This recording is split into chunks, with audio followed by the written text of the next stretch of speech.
कभी कभी साइंस की सबसे बड़ी डिस्कवरीज वो नहीं होती जो हमें मिलती हैं जब हम कुछ ढूंढते हैं, बल्कि वो होती हैं जब हमें कुछ ऐसा मिलता है जो हमने सोचा भी नहीं होता। वॉयेजर मिशन के साथ बिल्कुल यही हुआ। नासा के साइंटिस्ट्स, जिन्होंने दहाइयों तक इस स्पेसक्राफ्ट का डेटा स्टडी किया, बार बार ऐसी चीज़ों से टकराए जो उनके अपने मॉडल्स, उनकी अपनी थियोरीज और उनकी अपनी एक्सपेक्टेशंस से बिल्कुल मैच नहीं करती थीं। और हर बार जब ऐसा हुआ तो साइंटिस्ट्स को अपने पूरे अंडरस्टैंडिंग को दोबारा लिखना पड़ा। आज इस वीडियो में हम बात करेंगे उन लम्हों के बारे में जब वॉयेजर ने नासा को लिटरली हैरान कर दिया। ऐसी चीज़ें जो किसी ने प्रिडिक्ट नहीं की थीं और जिन्होंने हमारी पूरी समझ बदल दी कि सोलर सिस्टम असल में ख़त्म कहाँ होता है और उसके बाहर क्या है। अगर आपको रियल साइंस सरप्राइजेस पसंद हैं, जहां हर नया डेटा पॉइंट एक नया सवाल खड़ा करता है, तो इस वीडियो को एंड तक ज़रूर देखिए। वॉयेजर 1 को नासा ने 5 सितंबर 1977 को लॉन्च किया था और उसका ट्विन वॉयेजर 2 इससे 16 दिन पहले 20 अगस्त 1977 को। ओरिजिनल मिशन था जुपिटर और सैटर्न का स्टडी करना, लेकिन जैसा हमने पहले भी देखा है, दोनों स्पेसक्राफ्ट अपने ओरिजिनल मिशन से कई गुना आगे निकल गए। जब वॉयेजर सोलर सिस्टम के एज की तरफ बढ़ने लगा तो वहीं से साइंटिस्ट्स के लिए सरप्राइजेस का सिलसिला शुरू हुआ और ये सिलसिला आज तक जारी है। ये समझना ज़रूरी है कि वॉयेजर मिशंस के पहले इंसानों के पास सोलर सिस्टम के एज के बारे में सिर्फ थियोरेटिकल मॉडल्स थे। कोई भी स्पेसक्राफ्ट कभी इतनी दूर तक नहीं गया था कि वो एक्चुअल मेजरमेंट्स ले सके। साइंटिस्ट्स ने अपने मॉडल्स टेलीस्कोप ऑब्जर्वेशंस, फिजिक्स के नोन लॉज और कंप्यूटर सिमुलेशंस के थ्रू बनाए थे। ये मॉडल्स काफ़ी सोफिस्टिकेटेड थे, लेकिन आखिरकार वो सिर्फ एस्टिमेट्स थे। रियल डेटा के बिना किसी भी थ्योरी को फुली कंफर्म नहीं किया जा सकता। इसी वजह से वॉयेजर की हर नया रीडिंग इतनी वैल्यू रखती थी, क्योंकि ये पहली बार था जब हमें एक्चुअल फर्स्ट हैंड डाटा मिल रहा था उस रीजन के बारे में जिसे पहले सिर्फ इमेजिनेशन और मैथ से समझा जाता था। ये बात आम लोगों के लिए भी उतनी ही इम्पॉर्टेंट है जितनी साइंटिस्ट्स के लिए। जब हम स्कूल में पढ़ते हैं कि सोलर सिस्टम ऐसा है या स्पेसमैन ऐसा होता है, तो हम अक्सर सोचते हैं कि ये फैक्ट्स हमेशा से फिक्स्ड हैं, कभी बदलते नहीं। लेकिन वॉयेजर की कहानी हमें दिखाती है कि साइंस एक लिविंग इवॉल्विंग प्रोसेस है। जो आज फैक्ट लगता है वो कल नए डाटा के साथ रिवाइज हो सकता है। ये समझना खास तौर पर उन लोगों के लिए जो साइंस को सिर्फ टेक्स्ट बुक्स से सीखते हैं, एक ज़रूरी और आई ओपनिंग रियलाइजेशन है। सबसे पहला बड़ा सरप्राइज 2005 में आया जब वॉयेजर 1 ने टर्मिनेशन शॉक नाम की एक बाउंड्री क्रॉस की। ये वो जगह है जहां सन से निकालने वाला सोलर विंड यानी चार्ज्ड पार्टिकल्स का एक कंटिन्यूअस स्ट्रीम जो लाखों माइल्स पर आवर की स्पीड से ट्रैवल करता है, अचानक स्लो होकर डेंस और गर्म हो जाता है, क्योंकि वो इंटरस्टेलर गैस से टकरा रहा होता है। नासा के साइंटिस्ट्स का अंदाज़ा था कि इस शॉक के बाद सोलर विंड की स्पीड कम होकर कुछ 100,000 माइल्स पर आवर रह जाएगी। लेकिन जब वॉयेजर 1 ने एक्चुअल डेटा भेजा तो साइंटिस्ट्स हैरान रह गए। विंड की स्पीड उनकी एक्सपेक्टेशन से भी काफ़ी कम थी और कुछ मोमेंट्स में तो ऐसा लग रहा था जैसे विंड वापस सन की तरफ ही फ्लो कर रहा हो, जो बिल्कुल अनएक्सपेक्टेड था। इस टर्मिनेशन शॉक को क्रॉस करने का प्रोसेस भी खुद एक सरप्राइज था। साइंटिस्ट्स ने सोचा था कि वॉयेजर एक स्ट्राइप जैसी चीज़ से गुजरेगा जहां मैग्नेटिक फील्ड की डायरेक्शन जल्दी से स्विच हो जाएगी, लेकिन असल में उस स्ट्राइप की अपनी स्पीड वॉयेजर की स्पीड के काफ़ी करीब थी। इसलिए उस स्ट्राइप को वॉयेजर से पूरी तरह गुजारने में और मैग्नेटिक फील्ड को पूरी तरह स्विच होने में 100 दिन से ज़्यादा लग गए। ये एक ऐसी चीज़ थी जिसे कोई भी मॉडल प्रिडिक्ट नहीं कर सका था, क्योंकि किसी को अंदाज़ा नहीं था कि ये बाउंड्री खुद इतनी स्लो मूविंग हो सकती है। इसी टर्मिनेशन शॉक क्रॉसिंग के दौरान एक दूसरा सरप्राइज भी मिला जो शायद पहले से भी ज़्यादा पजलिंग था। साइंटिस्ट्स का मॉडल कहता था कि इंटरस्टेलर आयॉन्स इस शॉक बाउंड्री के अराउंड बार बार बाउंस करते हुए अपनी एनर्जी बढ़ाते जाते हैं और इस प्रोसेस से हाई स्पीड कॉस्मिक रेज बनती हैं और इस वजह से कॉस्मिक रेज की इंटेंसिटी इस शॉक के बिल्कुल पास सबसे ज़्यादा होनी चाहिए थी। लेकिन वॉयेजर आ के डेटा ने दिखाया कि कॉस्मिक रे इंटेंसिटी शॉक के पास पीक नहीं हुई, बल्कि जैसे जैसे वॉयेजर उस शॉक से और दूर निकालता गया, कॉस्मिक रे इंटेंसिटी लगातार बढ़ती ही रही। इसका मतलब ये था कि जहां से ये हाई एनर्जी पार्टिकल्स असल में आ रहे हैं, वो जगह अभी भी हमें मालूम नहीं थी। एक बिल्कुल नया अनएक्सप्लोर्ड रीजन जिसके बारे में उस वक्त तक किसी को आइडिया नहीं था। Voyager project scientist doctor Edward stone, जिन्होंने इस मिशन को दहाइयों तक लीड किया, उन्होंने उस वक्त कहा था कि ये सिर्फ लेटेस्ट सरप्राइजेस हैं उस 28 साल लंबी जर्नी में, और ये बताते हैं कि सन का इंटरस्टेलर मैटर के साथ इंटरेक्शन हमारी सोचा से कहीं ज़्यादा डायनामिक और कॉम्प्लेक्स है। लेकिन सबसे बड़ा सरप्राइज अभी बाकी था, और वो आया 2012 में, जब वॉयेजर 1 ऑफिशियली हीलियोपॉज यानी सोलर सिस्टम की असल बाउंड्री क्रॉस करने वाला था। साइंटिस्ट्स का एक सिंपल सीधा सा थ्योरी था, जब स्पेसक्राफ्ट सन के मैग्नेटिक फील्ड वाली रीजन से निकलकर इंटरस्टेलर स्पेस में दाखिल होगा तो मैग्नेटिक फील्ड की डायरेक्शन अचानक बदल जाएगी, बिल्कुल जैसे एक क्लियर लाइन क्रॉस करते ही किसी दूसरी दुनिया में पहुंच जाना। लेकिन जो हुआ वो बिल्कुल इसके ऑपोजिट था। जब वॉयेजर 1 ने हीलियोपॉज क्रॉस की तो उसके इंस्ट्रूमेंट्स ने देखा कि मैग्नेटिक फील्ड की डायरेक्शन ऑलमोस्ट वही रही, कोई रोटेशन नहीं हुआ, कोई ड्रामेटिक चेंज नहीं हुआ। ये इतना कंफ्यूजिंग था कि साइंटिस्ट्स को महीनों तक समझ ही नहीं आया कि वॉयेजर 1 असल में इंटरस्टेलर स्पेस में दाखिल हुआ भी है या नहीं। बॉस्टन यूनिवर्सिटी की साइंटिस्ट मेराव ओफियर, जिन्होंने इस डेटा को स्टडी किया, उन्होंने बताया कि उनकी एक्सपेक्टेशन थी कि ये एक क्लियर ब्लीप जैसा मोमेंट होगा, एक शार्प लाइन क्रॉस करना। लेकिन हीलियोपॉज असल में किसी लाइन या दरवाजे जैसा नहीं निकला। ये एक बहुत मोटा, कॉम्प्लेक्स और लेयर्ड रीजन निकला, जिसे क्रॉस करने में खुद वॉयेजर को कई महीने लग गए। उस वक्त नासा के अंदर भी इस बात पर काफ़ी डिस्कशन हुई कि असल में कंफर्म कैसे किया जाए कि वॉयेजर 1 ऑफिशियली इंटरस्टेलर स्पेस में पहुंच चुका है, क्योंकि जिस चीज़ को सबसे ज़्यादा रिलायबल इंडिकेटर समझा गया था, मैग्नेटिक फील्ड की डायरेक्शन, वो चेंज ही नहीं हुई थी। इसलिए साइंटिस्ट्स को दूसरे तरीके ढूंढने पड़े। ये एक रिमाइंडर था कि जब हमारे पास किसी जगह का पहली बार डायरेक्ट डाटा आता है तो हमारे पुराने असम्पशंस कितनी जल्दी गलत साबित हो सकते हैं, चाहे वो कितने भी कॉन्फिडेंट क्यों न थे। आखिरकार साइंटिस्ट्स ने इस पजल को एक दूसरे तरीके से सॉल्व किया, डेंसिटी मेजरमेंट्स के थ्रू, न कि मैग्नेटिक फील्ड के थ्रू। जब वॉयेजर 1 के अराउंड प्लाज्मा डेंसिटी अचानक बढ़ी तो ये इस बात का पक्का सबूत था कि स्पेसक्राफ्ट अब इंटरस्टेलर मीडियम में है, क्योंकि इंटरस्टेलर स्पेस में प्लाज्मा डेंसिटी सोलर विंड के मुकाबल काफ़ी ज़्यादा होती है। लेकिन इसी प्रोसेस में साइंटिस्ट्स को एक नया सवाल मिल गया। अगर मैग्नेटिक फील्ड इतनी ईजिली नहीं बदल रही तो इसका मतलब है कि सन का मैग्नेटिक फील्ड और इंटरस्टेलर स्पेस का मैग्नेटिक फील्ड आपस में किसी तरह कनेक्टेड हैं। यही वो डिस्कवरी थी जिसने पूरी तरह से साइंटिस्ट्स की सोच बदल दी। मेराव ओफियर और उनके कोलैबोरेटर्स ने इस पजल को समझने के लिए एक नया थ्योरी दिया कि हीलियोपॉज के अराउंड फ्लक्स ट्यूब्स नाम के मैग्नेटिक स्ट्रक्चर्स मौजूद हैं, जो सन के मैग्नेटिक फील्ड को इंटरस्टेलर स्पेस के मैग्नेटिक फील्ड से कनेक्ट करते हैं। उन्होंने इसे हाईवेज का नाम दिया, जैसे पार्टिकल्स इन स्ट्रक्चर्स के थ्रू हीलियोस्फीयर के अंदर और बाहर आ जा सकते हैं बिना किसी शार्प बाउंड्री को क्रॉस किए।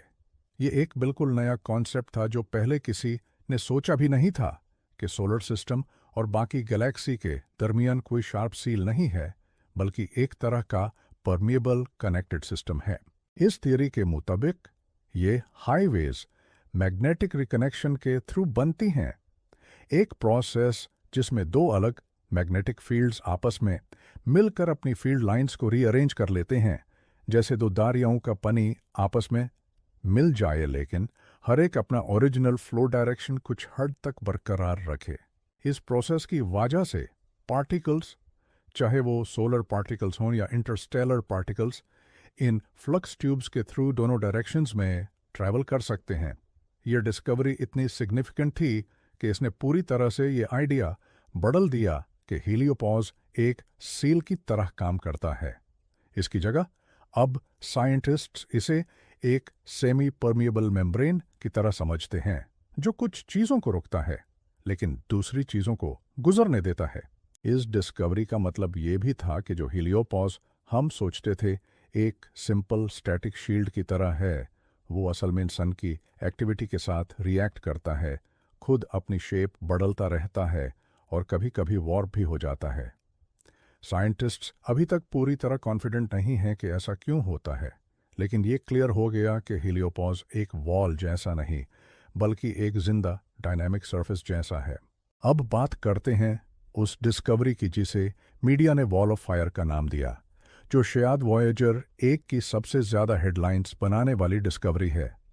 जब वॉयेजर ओन हीलियोपॉज के अराउंड पहुंचा तो उसके इंस्ट्रूमेंट्स ने देखा कि वहाँ की पार्टिकल्स का टेम्परेचर बहुत ज़्यादा था, कुछ एस्टिमेट्स के मुताबिक तकरीबन 30,000 से 50,000 केल्विन, यानी इंसानी स्टैंडर्ड्स के हिसाब से बहुत ही ज़्यादा गर्म। ये नंबर इतना ड्रामेटिक था कि जब ये न्यूज़ मीडिया तक पहुंची तो बहुत जगह इसे वॉल ऑफ फायर या आग की दीवार जैसा नाम दिया गया। लेकिन यहाँ एक ज़रूरी साइंटिफिक क्लैरिटी ज़रूरी है।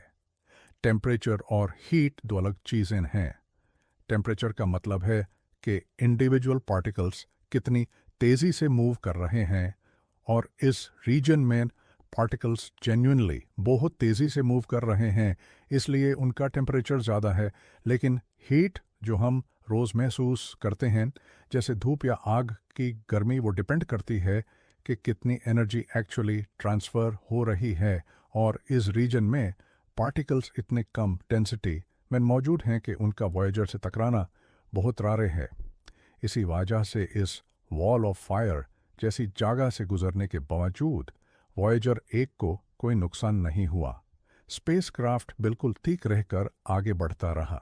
ये एनालॉजी समझने के लिए ज़रा सोचो, एक ओवन के अंदर की हवा और एक जलती हुई मैचस्टिक के दरमियान फ़र्क। ओवन के अंदर की हवा का टेम्परेचर भी हाई हो सकता है, लेकिन अगर उस हवा में पार्टिकल्स बहुत कम हों, जैसे एक बहुत लो प्रेशर एनवायरनमेंट में, तो इस हवा से आपको इतनी हीट महसूस नहीं होगी जितनी एक डेंस फ्लेम से होती है, चाहे टेक्निकली दोनों का टेम्परेचर बराबर क्यों ना हो। यही प्रिंसिपल वॉयेजर 1 के साथ हीलियोपॉज के पास काम कर रहा था। हाई टेम्परेचर लेकिन इतनी कम डेंसिटी के साथ कि कोई मीनिंगफुल हीट ट्रांसफ़र नहीं हो पा रहा था। ये खुद एक दिलचस्प डिस्कवरी है कि स्पेस में गर्मी और टेम्परेचर का मतलब हमारी रोज़मर्रा की समझ से कितना अलग हो सकता है। इस जगह का हाई टेम्परेचर साइंटिस्ट्स के लिए एक सरप्राइज था, क्योंकि उनके मॉडल्स ने इतनी एक्सट्रीम वैल्यूज़ प्रिडिक्ट नहीं की थीं। लेकिन इसी डिस्कवरी ने हमें ये भी सिखाया कि इंटरस्टेलर स्पेस के सबसे गर्म हिस्से भी प्रैक्टिकली हार्मलेस हो सकते हैं, सिर्फ क्योंकि वहाँ पार्टिकल्स इतने कम हैं। एक और सरप्राइज जो हीलियोशीथ यानी हीलियोपॉज से पहले वाली रीजन में मिला, वो था मैग्नेटिक बबल्स का डिस्कवरी।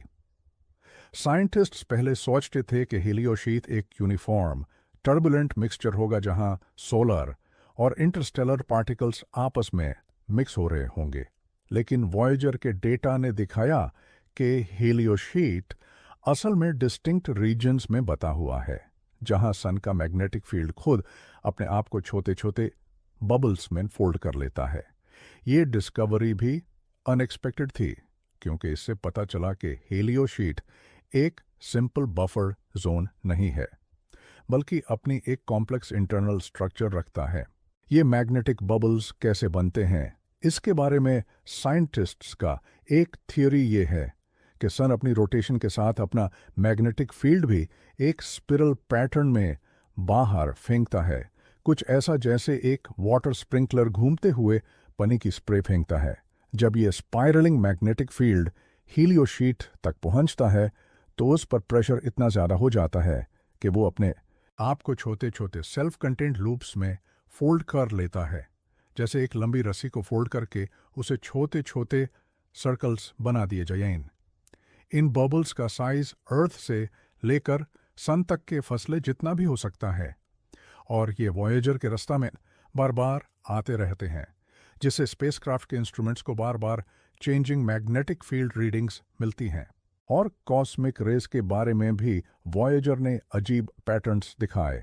कभी कभी कॉस्मिक रे इंटेंसिटी अचानक गिर जाती और कभी अचानक बढ़ जाती, जो इस बात का इशारा था कि इंटरस्टेलर स्पेस भी एक यूनिफॉर्म सिंपल मीडियम नहीं है, बल्कि डेंसिटी और इलेक्ट्रोमैग्नेटिक एक्टिविटी के लिहाज से जगह जगह अलग है।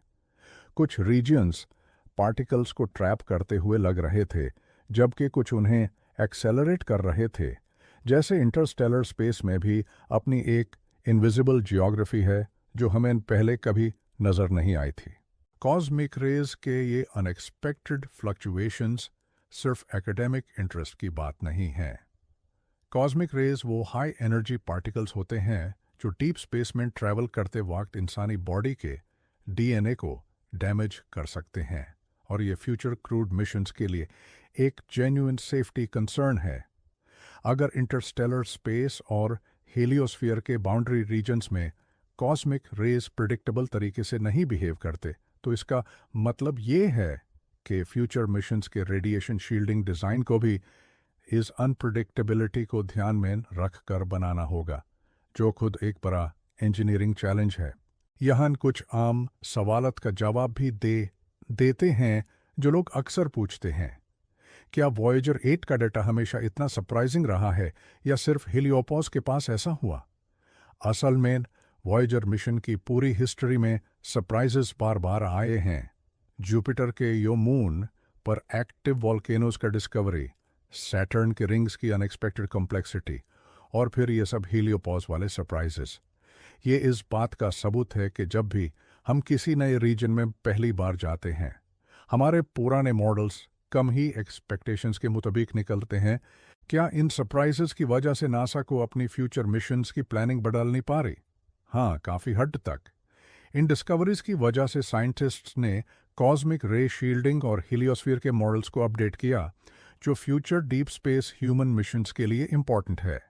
इसके अलावा इन फाइंडिंग्स ने नए प्रपोज्ड मिशंस जैसे इंटरस्टेलर प्रोब कॉन्सेप्ट की डिज़ाइन रिक्वायरमेंट्स को भी शेप दिया, क्योंकि अगर हीलियोपोस इतनी कॉम्प्लेक्स है तो नए मिशन के इंस्ट्रूमेंट्स को भी इस कॉम्प्लेक्सिटी को मेजर करने के लिए पहले से बेहतर डिज़ाइन करना होगा।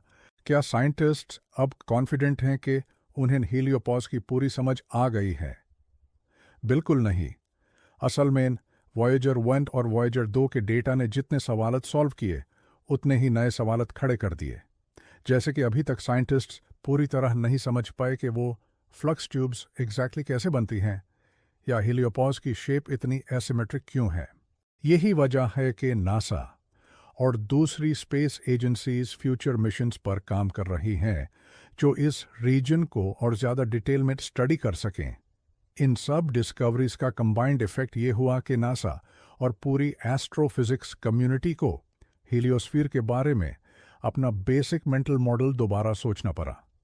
पहले हीलियोस्फीयर को एक सिंपल सिमेट्रिक बबल की तरह सोचा जाता था, जैसे एक बलून जो सन के अराउंड इवनली फैला हुआ है।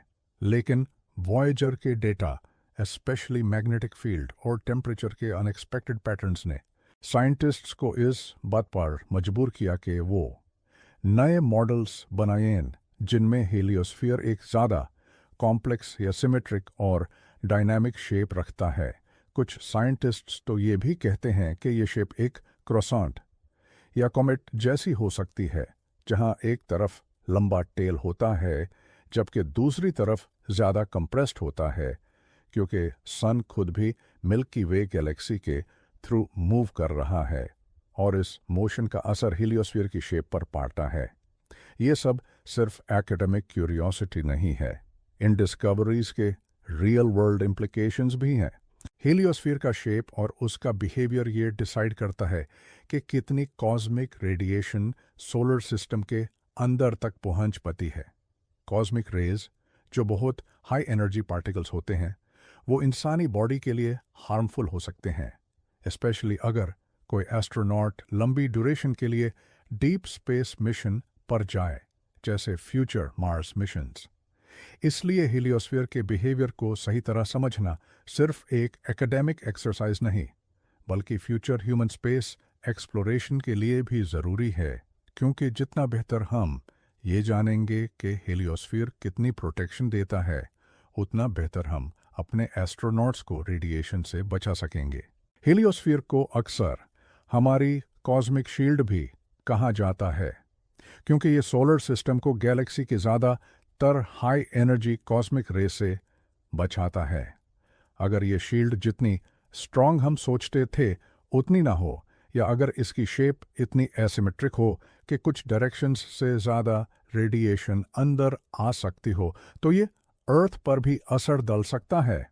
कुछ साइंटिस्ट्स ये भी स्टडी कर रहे हैं कि क्या हीलियोस्फीयर की स्ट्रेंथ में लॉन्ग टर्म चेंजेस, जैसे मिलियंस ऑफ ईयर्स के स्केल पर, अर्थ के क्लाइमेट या इवन बायोलॉजिकल इवोल्यूशन पर भी असर डाल सकते हैं। हालांकि ये अभी एक डेवलपिंग रिसर्च एरिया है। एक और चीज़ जो इन सरप्राइजेस की वजह से बढ़ वो है खुद इस बात की डेफिनेशन के सोलर सिस्टम कहाँ ख़त्म होता है। पहले लोग सोचते थे कि ये एक सिंपल क्लियर कट क्वेश्चन है, बस एक लाइन होगी और उस लाइन के पार इंटरस्टेलर स्पेस शुरू हो जाएगा। लेकिन वॉयेजर के डेटा ने दिखाया कि ये सवाल जितना सिंपल लगता है उतना है नहीं। हेलियोपॉज एक मोमेंट नहीं, बल्कि एक प्रोसेस है, एक थिक डायनामिक ट्रांजिशन जोन जो खुद सन की एक्टिविटी के साथ रिएक्ट करती है, फैलती और सिकुड़ती रहती है। इसी वजह से जब कभी भी कोई पूछता है कि वॉयेजर कब एग्जैक्टली सोलर सिस्टम से बाहर निकला, तो जवाब उतना सिंपल नहीं होता जितना लगता है, क्योंकि बाउंड्री खुद ही हमेशा मूव करती रहती है। ये बात अक्सर आम लोगों को कंफ्यूज भी करती है, क्योंकि मीडिया में सोलर सिस्टम के लिए कई डिफरेंट डेफिनेशंस यूज़ की जाती हैं। कुछ लोग सोलर सिस्टम की बाउंड्री प्लूटो के ऑर्बिट तक मानते हैं, कुछ ऊर्ट क्लाउड तक, और साइंटिस्ट्स असल में हीलियोपॉज को यूज़ करते हैं, क्योंकि वही वो जगह है जहां सन का फिजिकल इन्फ्लुएंस सोलर विंड के थ्रू ख़त्म होता है। लेकिन ग्रेविटी के लिहाज से सन का इन्फ्लुएंस ऊर्ट क्लाउड तक यानी हीलियोपॉज से कई गुना ज़्यादा दूर तक फैला हुआ है। यही वजह है कि जब नासा कहता है कि वॉयेजर 1 ने सोलर सिस्टम छोड़ दिया, तो इसका मतलब ये नहीं कि वो सन की ग्रेविटी से भी आज़ाद हो गया। बस इतना है कि वो अब सन के मैग्नेटिक और पार्टिकल इन्फ्लुएंस से बाहर निकल चुका है।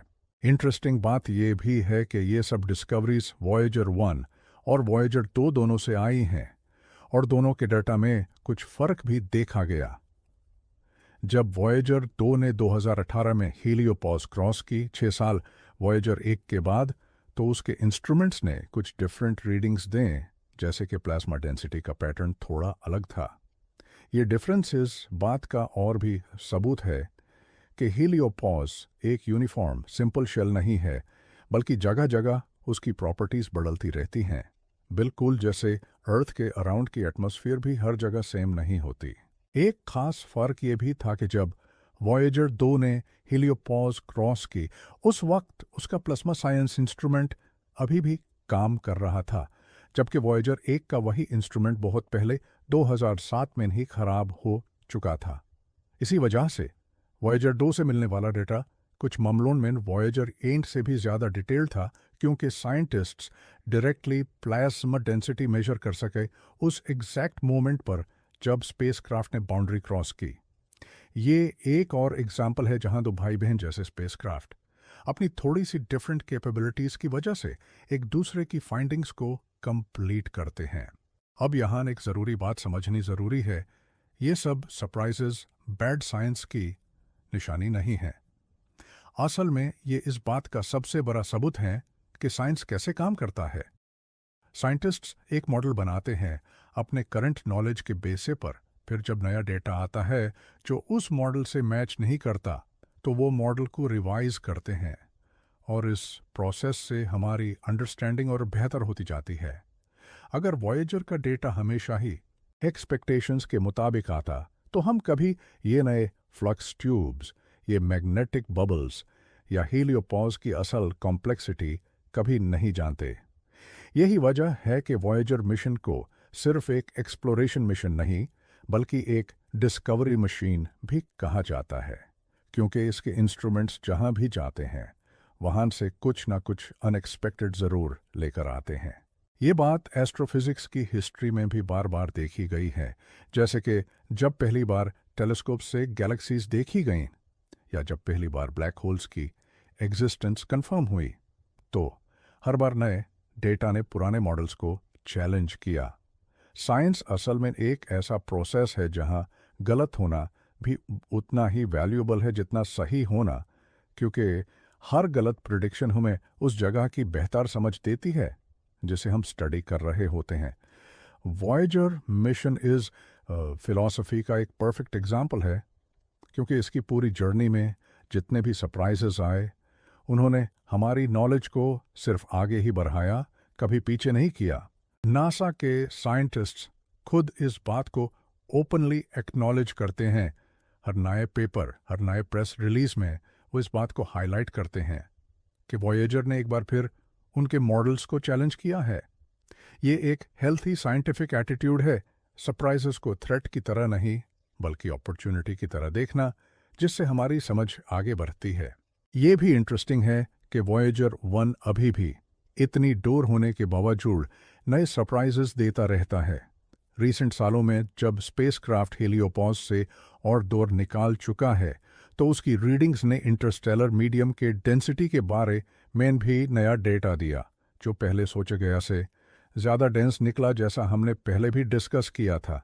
ये फिनोमिनॉन भी इस बात का एक और सबूत है कि इंटरस्टेलर स्पेस खाली नहीं है जैसे हमने सोचा था, बल्कि उसकी अपनी एक कॉम्प्लेक्स टेक्सचर्ड नेचर है जो हमें धीरे धीरे पता चल रही है।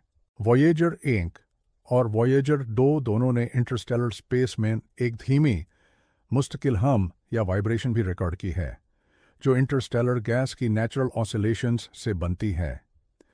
ये डिस्कवरी भी अनएक्सपेक्टेड थी, क्योंकि साइंटिस्ट्स को अंदाज़ा नहीं था कि वो बिल्कुल खाली समझी जाने वाली जगह में भी इतनी कंसिस्टेंट मेजरेबल एक्टिविटी मिल सकती है। ये सब मिलकर एक बड़ा पैटर्न बनाते हैं। हर नया रीजन जिसे वॉयेजर एक्सप्लोर करता है, वो हमें सिखाता है कि स्पेस, चाहे वो कितना भी खाली या प्रिडिक्टेबल क्यों ना लगे, उसके अंदर हमेशा कुछ ऐसा होता है जो हमारी एक्सपेक्टेशन से बाहर निकाल जाता है। सोचिए इस पूरे सफ़र के बारे में। एक स्पेसक्राफ्ट जो 1977 की टेक्नोलॉजी पर बना, वो बार बार हमें ऐसी चीज़ें दिखाता रहा जो हमारे बेस्ट साइंटिस्ट्स भी प्रिडिक्ट नहीं कर सके। हर सरप्राइज ने हमें फोर्स किया कि हम अपने टेक्स्ट बुक्स दोबारा लिखें, अपने मॉडल्स दोबारा बनाएं और अपनी अंडरस्टैंडिंग दोबारा टेस्ट करें। ये सिर्फ एक मशीन की सक्सेस स्टोरी नहीं है, ये इस बात की भी स्टोरी है कि यूनिवर्स हमारी एक्सपेक्टेशंस से हमेशा ज़्यादा कॉम्प्लेक्स, ज़्यादा डायनामिक और ज़्यादा सरप्राइजिंग निकलता है, चाहे हम कितना भी कॉन्फिडेंट क्यों ना हो अपने करंट नॉलेज पर। तो अगली बार जब कोई कहे कि साइंस सेटल्ड है, तो याद रखिएगा, एक छोटा सा स्पेसक्राफ्ट जो हमसे 15 बिलियन माइल्स दूर है, वो आज भी हमें रिमाइंडर देता रहता है कि यूनिवर्स के बारे में हमारी समझ हमेशा इनकम्प्लीट है, और यही चीज़ साइंस को सबसे ज़्यादा एक्साइटिंग बनाती है। ये पैटर्न सिर्फ वॉयेजर तक महदूद नहीं है। जितनी भी बड़ी स्पेस मिशंस आज तक भेजी गई हैं, चाहे वो मार्स रोवर्स हों या जुपिटर के मून्स के अराउंड ऑर्बिट करने वाले स्पेसक्राफ्ट या फिर जेम्स वेब स्पेस टेलीस्कोप जैसा एडवांस्ड ऑब्जर्वेटरी, हर एक ने अपने अपने फील्ड में ऐसी ही सरप्राइजेस दिए हैं जो पुराने मॉडल्स को चैलेंज करते हैं। वॉयेजर इसकी सबसे पुरानी और सबसे लंबी मिसाल है, क्योंकि इसकी जर्नी इतनी लंबी रही है कि इसे दहाइयों तक अलग अलग जनरेशन्स के साइंटिस्ट्स के थ्रू बार बार नए सरप्राइजेस देने का मौका मिला है। इसी वजह से वॉयेजर सिर्फ एक स्पेसक्राफ्ट नहीं, बल्कि एक जिंदा रिमाइंडर है कि एक्सप्लोरेशन का असल मकसद हमेशा जवाब ढूंढना नहीं, बल्कि नए सवाल ढूंढना भी होता है। अगर आपको ये वीडियो पसंद आई हो तो प्लीज़ लाइक कीजिए, चैनल को सब्सक्राइब कीजिए और कमेंट्स में बताइए इन सब सरप्राइजेस में से आपके ख्याल में सबसे ज़्यादा माइंड ब्लोइंग डिस्कवरी कौन सी थी। मैग्नेटिक फील्ड का ना बदलना, या वो वॉल ऑफ फायर जिसने स्पेसक्राफ्ट को नुकसान नहीं पहुंचाया। मिलते हैं अगली वीडियो में एक और अमेजिंग स्पेस कहानी के साथ।